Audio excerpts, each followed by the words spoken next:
안녕하세요. 방탈출 리뷰하는 방탈리뷰어입니다. 오늘은 방탈출 카페가 아닌 책을 리뷰해 보려고 합니다.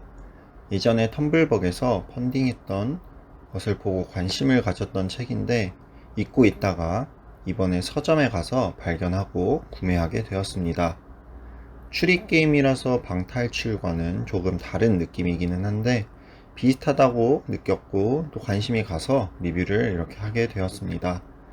주관적인 리뷰이므로 사람마다 차이가 있을 수 있다는 점 참고하시기 바랍니다.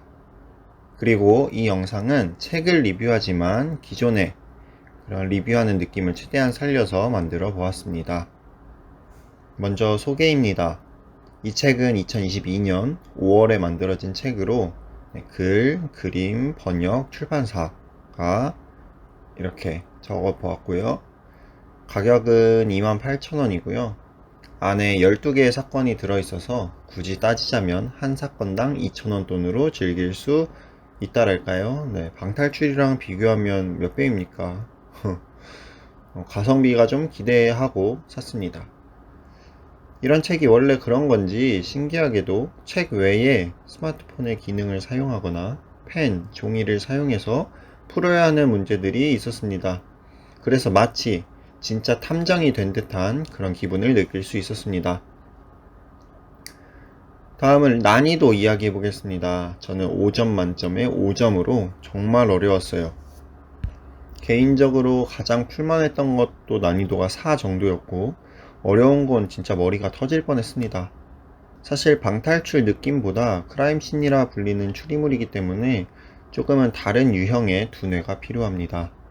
이런 류의 체험은 많이 해보지 않았고 나름 명탐정 코난과 같은 그런 걸 많이 봤다고 생각했는데 직접 추리하는 것은 정말 어렵더라고요. 이 책을 통해 더 많은 추리 경험을 쌓아보고 싶어져서 크라임씬이라고 하는 그런 크라임씬 카페라고 하고 있죠. 그런 곳도 좀 가보고 싶어졌습니다. 다음은 인테리어입니다. 책의 인테리어니까 그림에 대해서 이야기해보자면 5점 만점에 4점을 주었습니다. 그림들과 책의 구성이 개인적으로는 정말 마음에 들었습니다. 사건들을 해결하는 데 있어서 그림이 매우 중요한 단서로 작용했고 또 이런 추리 장르를 저는 책을 많이 경험해보지 않아서 보통 어떤 식인지는 모르겠는데 굉장히 재미있고 새롭게 다가왔습니다. 사건에 몰입해서 집중할 수 있는 좋은 그림, 인테리어였습니다. 다음은 활동성입니다. 여기서는 책 외부의 장치를 활용하는 것으로 5점 만점에 3.5점입니다. 책으로 하다 보니까 실제로 움직이진 않지만 책 이외의 도구를 사용하여 책 외부로 이동하는 느낌이라고 할 수 있겠습니다. 인터넷이 필요해서 핸드폰을 사용해야만 하는 사건들이 존재합니다. 그리고 책의 문제를 풀기 위해 펜과 종이가 필요한 경우도 있습니다. 따라서 혼자 하기보다 다른 사람과 함께 하면서 역할을 분담하고 서로 머리를 맞대는 게 더 재밌게 플레이하는 방법이라는 생각이 들었습니다. 저는 친구들과 하기로 해놓고 기다리지를 못해서 혼자 다 해버렸지만 말이죠. 다음은 공포도입니다. 책이다 보니까 놀라거나 무섭거나 하는 부분은 없었습니다. 다만 살인사건을 다루다 보니까 어린 친구들에게 적합한 내용은 아니라는 것만 말씀드리겠습니다. 6번째, 스토리, 즉 몰입감입니다. 저는 5점 만점에 3점 주었습니다. 이런 추리물의 경우에는 사건의 배경, 개요, 스토리 이런 게 상당히 중요합니다. 납득이 되지 않으면 열심히 추리를 해도 화만 날 뿐이니까요. 근데 이 책의 경우 초반 사건들은 스토리가 좀 좋습니다.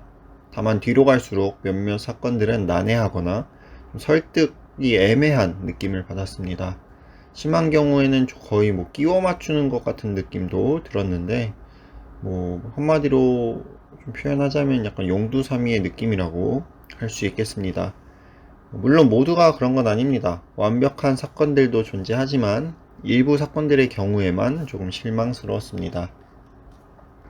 그 외에 기타 사항입니다. 원가 28,000원으로 말씀드렸는데 대부분의 인터넷 서점의 경우에는 10% 할인된 가격에 판매 중이었고 저 같은 경우 교보문고에서 바로드림 서비스를 이용해서 10% 할인받았습니다. 책이 큰 편이 아니라서 좀 글씨가 작습니다. 그래서 이런 것도 어려움을 겪는 분이 있을 수 있다는 생각이 들었습니다. 그리고 아무래도 작가가 스페인 사람이고 사건의 배경도 스페인이다 보니까 우리와 약간 문화 차이가 있을 수 있습니다. 이 점은 약간 고려해 주셔야 할 것 같고, 확실히 혼자 하는 것보단 친구들과 함께 하시기를 추천드립니다. 저는 후회 중이니까요. 그럼 총평을 해보겠습니다. 저는 5점 만점에 3.5점으로 뿔꽃길로 선정했습니다. 이런 추리게임 별로 안 해봐서 정말 너무 어려웠습니다. 집에서 가볍게 하루에 한두 개 사건씩 다루면 좋을 것 같습니다. 그리고 꼭 소장하고 싶은 분들이 아니라면 친구들과 함께 공동구매를 해서 즐기는 것도 어떨까 하는 생각이 들었습니다.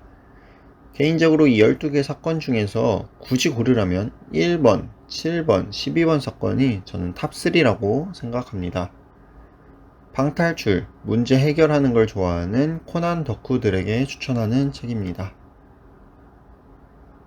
오늘은 집에서도 가볍게 추리게임을 즐길 수 있는 책을 리뷰해 봤습니다.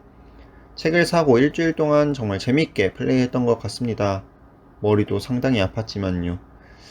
여러분들도 관심 있으신 분들은 한번 시도해 보시면 좋을 것 같고, 이런 류의 추리책이나 크라임씬 카페들 좋은데 추천해 주실 분 계시면 댓글로 알려주세요. 제가 한번 해보겠습니다. 네, 구독과 좋아요 부탁드리며 이번 영상 마치겠습니다. 감사합니다.